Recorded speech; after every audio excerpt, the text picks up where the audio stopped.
இல்ல ஆனா இவங்க உண்மையிலே இது கண்டிப்பா இவன் சொதப்புவான். அப்படி தெரிஞ்சுக்கிட்டு அந்த பாட்டை கொடுத்தேன். இல்ல அந்த சொதப்புறது தான் வேணும் அந்த சாங். ஆனா அந்த அவங்க நம்பின அந்த நம்பிக்கைக்கு ஒரு பாத்திரமா நீங்க கண்டிப்பா அதை இவ்வளவு அழகா பாடி கொடுத்துருக்கீங்க பாருங்க. ஏத்த மாதிரி நான் வந்து ராஜாவை கேட்பேன், இந்த ஆலாப்ப நான் பண்ணிடலாமா? ராஜா வந்து கேட்பாப்புல, பண்ணிடலாம். அதான்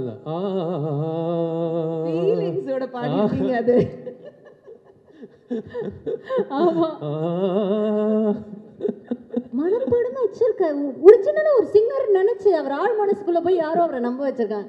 அது நீங்க தான் இருக்கணும். சீரியஸ் ஆயிட்டே இருப்போம். ஆமாமா இனி எந்த ஃபங்க்ஷனுக்கு போனாலும் இது ஒரு ரெண்டு நான் பாடிட்டு போகவா அந்த மாதிரி. இல்ல உண்மையிலேயே சொல்றேன், படம் ரிலீஸ்க்கு அப்புறம் 100% அந்த சாங் வந்து definitely it will be a super hit.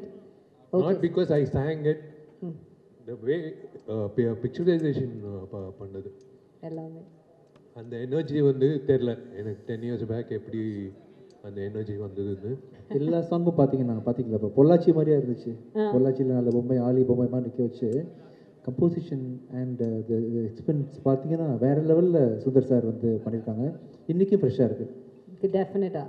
So அது தேங்க்ஸ் டு ரிச்சர்டில் இப்போவும் வந்து திருப்பி ஒரு தடவை கலர் கரெக்ஷன் பண்ணணும்னு நினைக்கிற ஒர்க்மேன்ஷிப். தேங்க்யூ சார், எல்லாருக்கும் நன்றிகள். தேங்க்யூ.